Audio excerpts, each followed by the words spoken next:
Thanks again for tuning back into the channel. In this week's video, we are going to be looking at something slightly different from my point of view. We're going to be looking at a travel kit. Now, if you're heading off anywhere, you will pack all your lenses and you'll pack all the gear. But at times there's certain lenses that you have to limit yourself to. And in this case, we're heading to Norway tomorrow. This video comes out on Wednesday. We're heading off to Norway tomorrow, and I'll be taking 3 lenses with me, which I'll show you in the video. The reason I'm taking the lenses is self-explanatory, but I'm going to show you some of the images that I've already taken with them. And I'll also put links below to the actual review of those lenses as well. But one of the main things about the video is, this is the kit that I'll be taking with me. But I like my gear, and I would love to hear in the comments below what your travel kit is. It doesn't have to be a Fuji kit, it can be any kit at all, but I would love to hear what your ideal travel kit is, whether you own the lenses or not, because there's a lens in particular I would love to take with me, which is a 70-300mm, the Fuji lens, but I don't own it. I just think Norway would actually be a perfect place to take it. That one won't be going with me.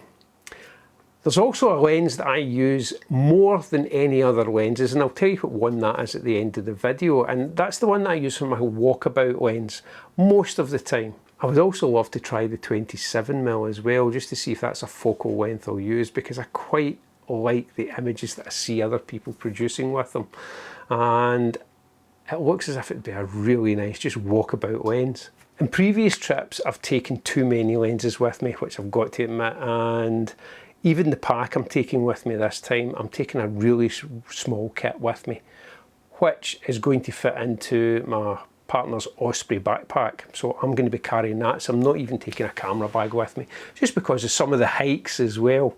At times it can be too much choice. You don't know what one to take and what one to leave behind, and is there a possibility, oh, I could take this photo, or you don't know. So it's just interesting to see how much, from my point of view, my kit has cut down and down and down and down, and I'm still just as happy with the resolution and the images that it produces. This is the first lens I'm going to be looking at, which is the Fujifilm 18-135mm.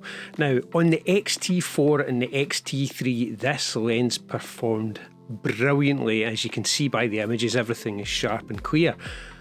Unfortunately, however, I don't think it uses the 40 megapixels of the X-T5 just as well, and because of that, although I'm taking the lens with me to Norway, I think on my return I will be trading this in or selling it so that I can put money towards the 70-300mm. But for the time I've had it, it has served me very, very well, but I just don't feel it uses the X-T5 sensor to its capabilities.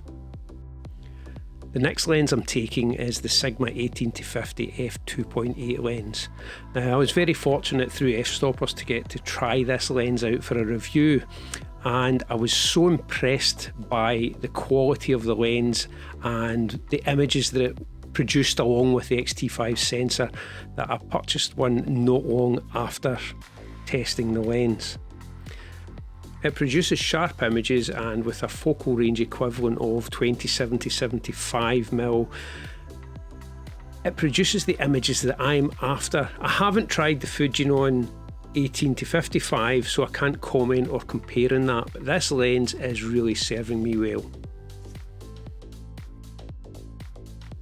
The next lens I'm taking with me is the 16mm f2.8, and I've got to admit this is now my widest lens, because I sold my 10-24 because, again, I felt that it didn't use the sensor as good as it could. So this is my widest lens at the moment, so I'll be taking that with me. If I have to do panos with it, I'll do panos with it as well. Again, this is a sharp lens and it's a great one for the kit.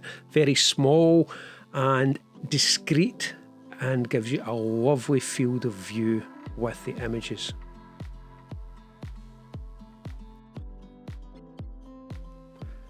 Although I don't own this lens, the 70-300 is a lens I wish I was taking with me. It's a phenomenal lens to use, and even wide open f2.8, it produces some really nice, sharp, clean images. I felt this deserved a place in this video simply because of how much I really like the lens, and so far in the time that I used it, which I think was only for a week I had it, I was besotted with it. It's a phenomenal lens to use and one that I look forward to owning in the very near future. And that's the kit I'll be taking with me. If you've made it this far in the video, thank you very much, and perhaps consider giving it a like, or if you're not a subscriber, subscribing to the channel, because that really helps. And I enjoy creating these videos, and hopefully you enjoy watching them, even if you can't understand every word I am saying. It's a West Coast of Scotland accent. 20 miles up the road, it's different again. 20 miles down the road, it's different again. So hopefully you kept up with me. And there's always captions below. They may not always have the correct word, but they're there and you can work it out from there. Probably won't be a video next week as we are in Norway, so it'll be the following week after that before the next video. But thanks again for watching. Take care, and I'll see you in the next video.